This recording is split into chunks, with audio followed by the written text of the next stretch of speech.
Welcome everyone. This is Dr. Sharad Jaitly from New York, your cardiologist on your favorite website, MuniMeterHealth.com.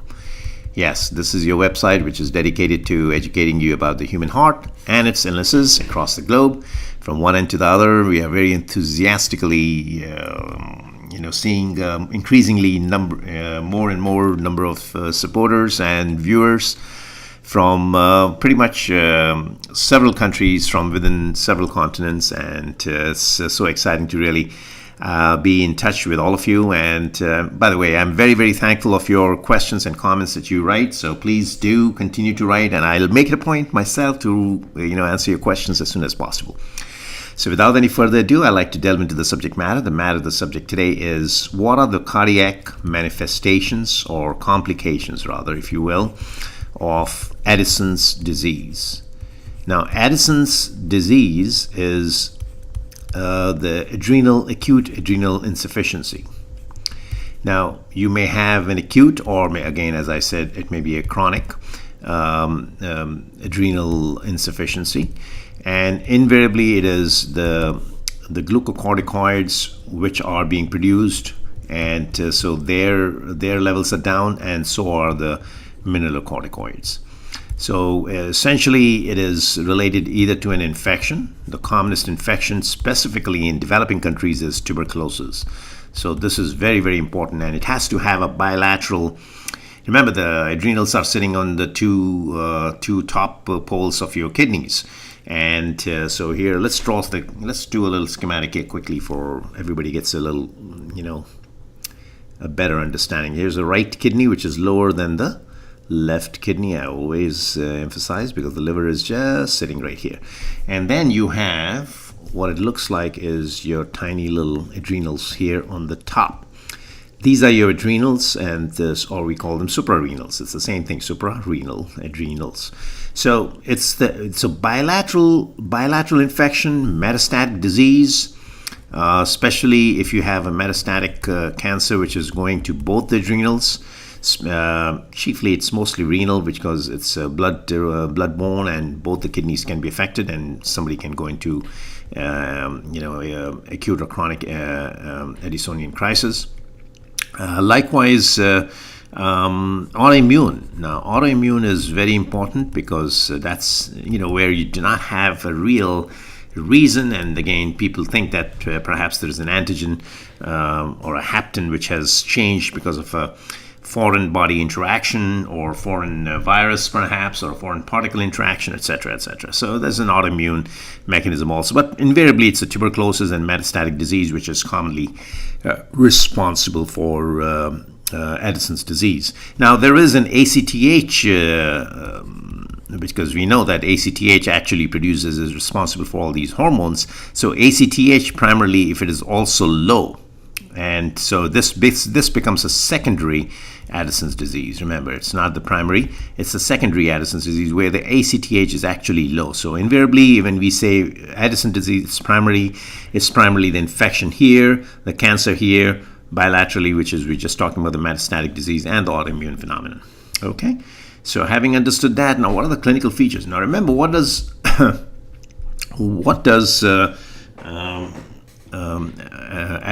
how does Addison's manifest? Obviously, the sodium retention is the primary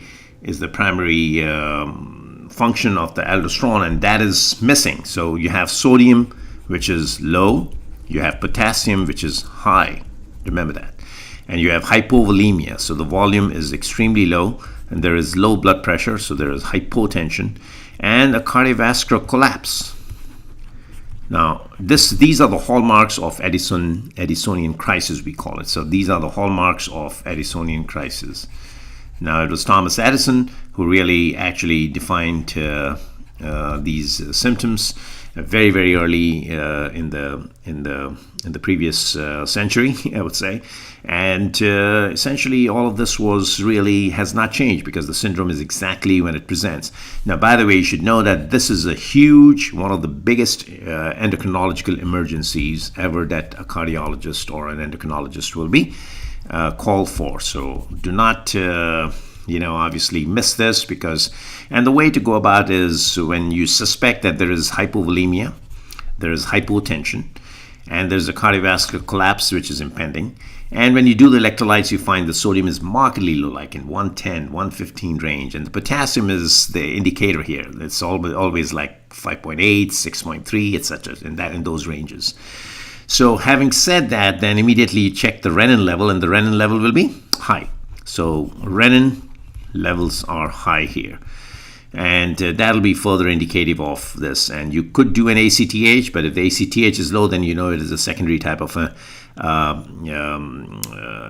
Addison's disease, because ACTH is now suppressing the aldosterone production here as well, because ACTH is not being secreted, and therefore there is no aldosterone coming through. So having defined all these cardiovascular clinical features, what is an EKG showing? Now, EKG will show classically the P waves will be very, very small. They'll be sort of non-peaked, but the T waves will be, so you have a very small P waves, a QRS, and then a tall T wave. This is your tall T wave. Let's do it again. Small P wave, QRS, and then a tall T wave. So these tall T waves, they are very, very typical of hyperkalemia. Remember that. So that correlates right here. Now, echo. What is an echo showing? So those are your EKG findings, but again, it's just reflective of hyperkalemia, the electrolyte, but nothing very specific. But obviously, you're going to see it because the potassium is high, high, high. Now, echocardiographic features will define that there will be LV systolic and LV diastolic. Both these dimensions will be, I don't know how this shows up here. We'll just diastolic dimensions. There will be dimensions will be all reduced. So it's a very, very small heart. In fact, on the chest X-ray, it has been defined as a teardrop type of a heart. Here, say if I drew the chest X-ray here, for instance, the heart will appear something like this, and it'll be something like this. So you have a teardrop type of a heart where the dimensions are extremely, extremely small, both in systole and diastole. That will be seen on an echo, of course, but so systolic and diastolic dimensions are extremely, extremely small. So that's one of the things. So it's a tubular, almost just like we see a tubular heart in a COPD pattern. Similarly, we have it's called a teardrop. That has been the term that has been coined. But regardless, X-rays are not very often done unless you're suspecting tuberculosis, but then you might see tuberculous lymph nodes here, a primary con lesion, or some other active TB infiltrate going on in the lungs. So just be mindful that if there's a history of TB, remember, history of TB, and somebody gets a collapse, a cardiovascular collapse like this, where there is renin level high and the sodium is low and potassium is high, of course you will suspect Addisonian crisis in those patients. Now, treatment plan.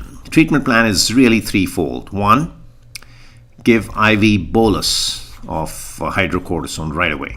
As soon as you diagnose that this is happening, your cardiovascular collapse can be prevented, and it's impending as is. So hydrocortisone, and how much would you give? You give 100 milligrams IV bolus, and then later on followed by 100 Q6 to Q8H, and then slowly you can taper it down. So that's one.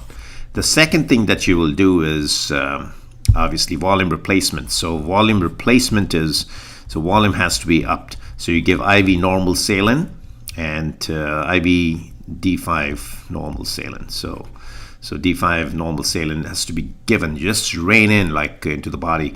And thirdly, of course, find the primary cause, like whether it's TB or whether it is cancer, etc., and then you have to address those issues.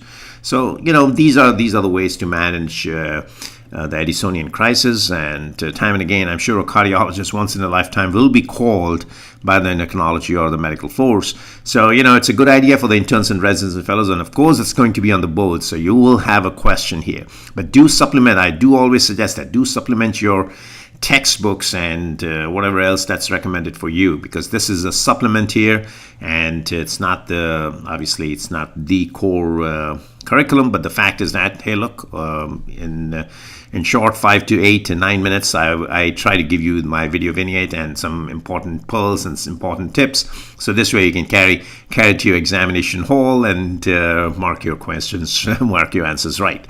Okay, and of course from day-to-day practice also for my colleagues, my internal medicine and cardiovascular physicians, I also suggest that again, supplement your knowledge elsewhere with the text, but obviously this gives you a quick break on the Addisons or whatever subject that we discuss in our videos here.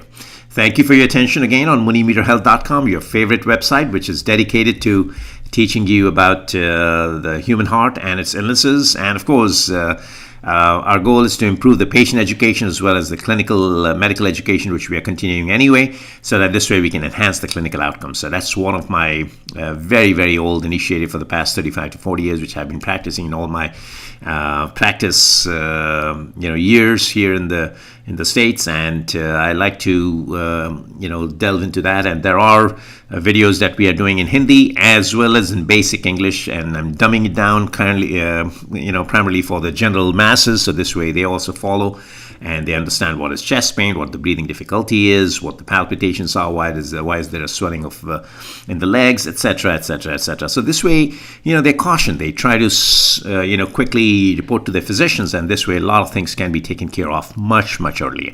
Remember, prevention takes you further than the cure. So just like your great grandma always told you, an ounce of prevention takes you further than a pound of cure. So just remember that. So that's my initiative. Preventive cardiology is one of the major areas where now we are trying to address that even in the States, but also in the rest of the world. Okay, thank you again for being with us on MuniMeterHealth.com. Please spread the word, and of course do write to us when you watch the video, and of course you like it, press the like button as well. Thank you so much. So long, and until the next video.